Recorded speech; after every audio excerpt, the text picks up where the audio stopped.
Okay, I'm getting ready to glaze right now.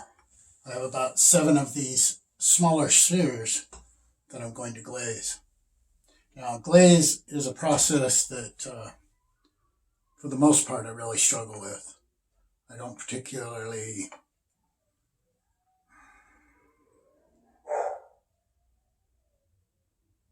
I don't particularly, doesn't come to me very easily. I struggle with color. Color is a huge commitment. Um, and with glazes, things don't always turn out as you expect them to. I did one sphere where I painted it with acrylic paints. And being that my work isn't, it's not a cup or a saucer or a functional piece, painting with acrylic paint is probably okay. It's kind of, in some aspects, in some circles, it's breaking the rules, so to speak. But that's what art's all about: is breaking the rules and trying things out. And one thing I've found through the years is that there may be a piece that I don't particularly care for, but somebody else just absolutely loves it. And that's one thing that's been interesting about social media is you get to actually see um, there's numbers that are applied to some of the work you do, and it's like, oh man, I didn't know that'd be that way. So here is an example of some of my different glazes that I've used. These are dry runs. These are just examples of what it would look on a white type of clay, and this is an example of what they look on a brown type of clay. So everything you see right here is on a whiter clay. Um, I have everything in a dark clay. So here's an example of yellow on dark, yellow on white, which truthfully I knew that this would kind of come out that way, but rather than assuming, just do it. And plus the numbers match up.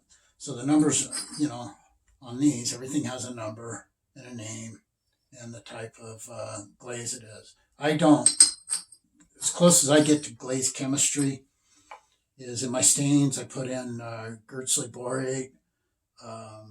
When it comes to glazes, I buy commercial glazes, and I will actually, put two coats of one on and one coat on top, and that's about as chemistry oriented as I get.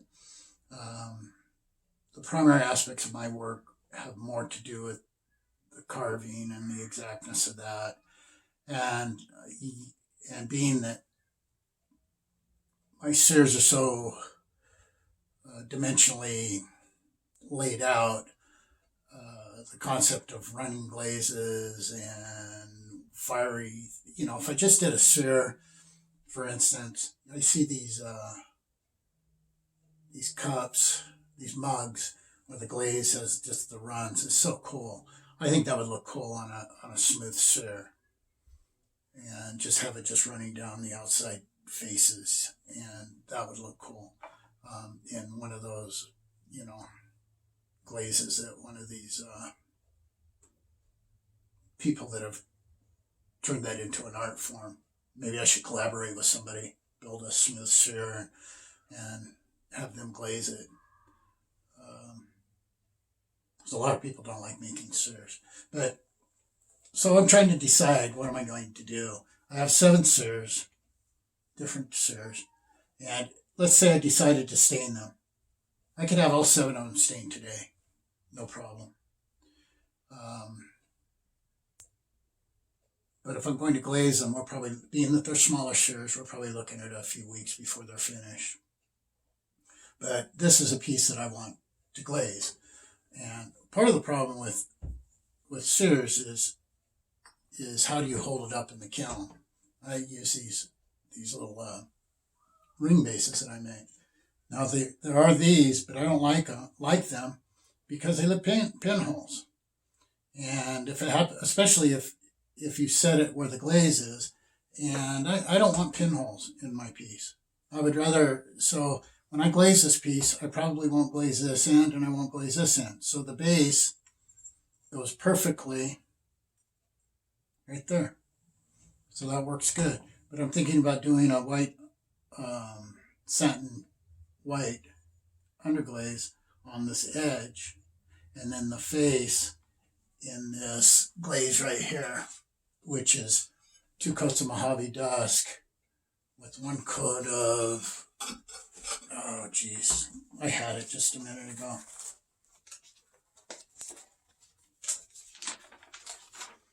With 1 coat of Peacock. And it turns out cool. So I think that piece will lend to one of those mix pieces. So I just wanted to show that every one of these are numbered.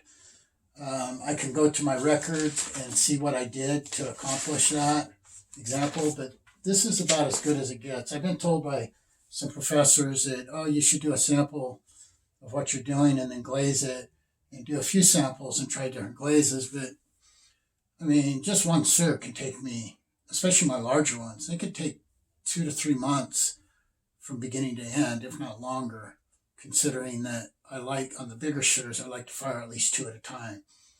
You know, so I can go 4 months without a firing. And that's part of why I started integrating these smaller shears. And what's funny is that I could do the smaller shears quicker, but in some ways they're more difficult because they're smaller. I mean, I've got these big old hands, you know, and I'm trying to work on this. Let alone I have a trimmer. And with the larger shears, it just gives me more room to do what I would like to do, except that there's a whole lot more to do. So I just wanted to give you an example of what I do, and you know, I've been seeing the meme lately that says art is work. You know, I have to laugh because people, it kind of bugs me. You know, people say, "Oh, what a nice hobby you have." You know, and I just think, well, what hobby do you have that you probably have close to $30,000 or $40,000 invested in it, where maybe 1,200 square feet of your home is taken up to accomplish what it is you desire to do. It's not a hobby. I mean, like the meme says, art is work. It's fun work, though. I mean, what's not to like? But you know, so I keep records of everything I do. Not only do I keep records, but every sphere or every piece that I've ever built, except for when I was in college, because I didn't quite have that skill set yet. I have a ceramic piece control chart, you know, and I have on there the type of clay, the designation number, the start date, the finish date, how much raw clay I used to accomplish a 9.5-inch diameter sphere, the types of glazes, and notes on the glazes. And then I have a firing chart. I have a firing chart in my kiln shop, and what spheres are fired, whether the witness cone went down properly, do I need to add more hold time to my firing? I have records of everything. And then I have another book that has photos of all my spheres with the number by it. And then I have another book that is all formulas, because a lot of these spheres I do, if I do something that's going to repeat, I want to use the same degree of layout. I want to use the same degree of horizontal layout.